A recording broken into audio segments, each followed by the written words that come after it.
Hello, and welcome to Around the Political World with John Ruffman. I am your host, John Ruffman. If you're a fan of the show, make sure to hit the follow button on the top right of Apple Podcasts, Spotify, or wherever you are listening at this very moment. When you hit follow, leave a review or share an episode with a friend. It helps other people discover the show, keeps us going, and as I like to remind you each and every day, it expands our base. The Republicans in the House of Representatives have a problem. And it's not just one problem, it's several problems. Let's talk first about the potential for a government shutdown on Friday. That's right, just a few hours from now, there is the possibility, if not the probability, according to Steve Scalise, that the House of Representatives Republicans will kill the compromise, which was made, sealed, signed, and delivered with the Republican and Democratic coalitions in the House. Well, it appears that Donald Trump and Elon Musk have killed the compromise. And what does that mean? It means that in just a few hours, the United States government may find itself unable to function, unable to have the money to function. And the reason? The reason is because Elon Musk and Donald Trump, and by the way, I'm putting it in that order, have basically decided not to accept a compromise. My friends, this has tremendous ramifications for every American, for all of us. And there is a question. Who is in charge? Is it Speaker Johnson, who now seems to me to be a weak speaker who may well be on the way out? Is it Donald Trump, not yet President of the United States, but President-elect, who seems to be exercising inordinate power for a president-elect? And yes, Elon Musk, who has no elective office, but who has now assumed the role, I think, basically, of the most important single person around Donald Trump.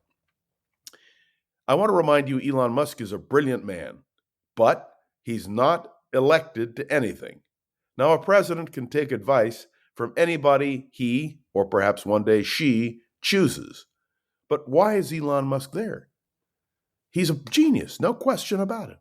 He's a man who has conquered space and Earth, a man who has made an incredible fortune, doing amazing things.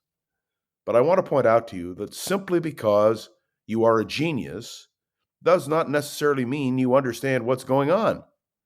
I want to point out that Henry Ford was the Elon Musk, indeed the genius of his generation. Henry Ford was a man of incomparable ability, and yet he had weaknesses. Remember, it was Henry Ford who promulgated the Jew-hating thesis that the Jews controlled the world. Remember his book, The International Jew, the World's Foremost Problem. And he published it, not only privately, but he also published it in his newspaper, the Dearborn Independent.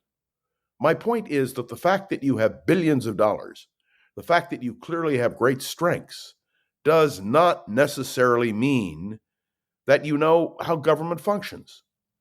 And so where are we today?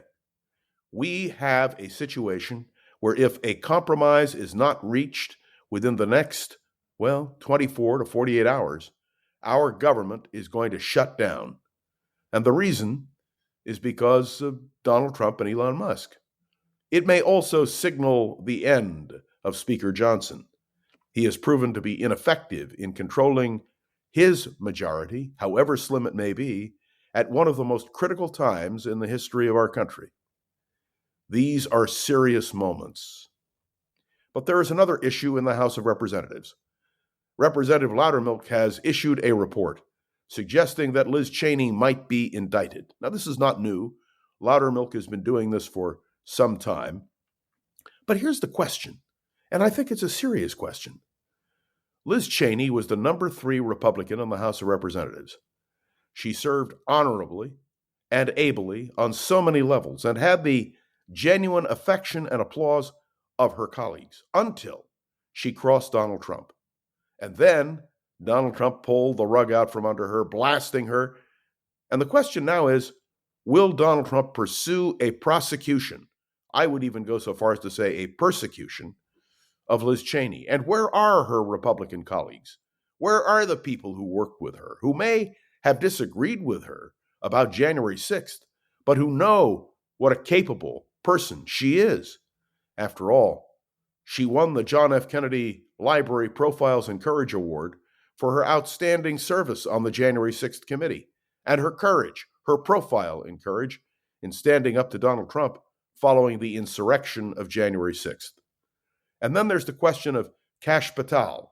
If he is confirmed as director of the FBI, and it seems very likely at this point that he may well be, he's determined to go after her as well. And he'll have reason. He'll take Congressman Loudermilk's report, and he'll say, look, we have a congressional committee suggesting that there may have been improprieties. And I have to tell you something. This is exactly what I was afraid of. Before the election, I sat with friends of mine who were voting for Donald Trump, and I talked about his indication that he was going to use revenge as one of his tactics. Well, they said, oh, no. If he's elected president, he'll do the right thing. There won't be revenge. Quite the contrary seems to be true.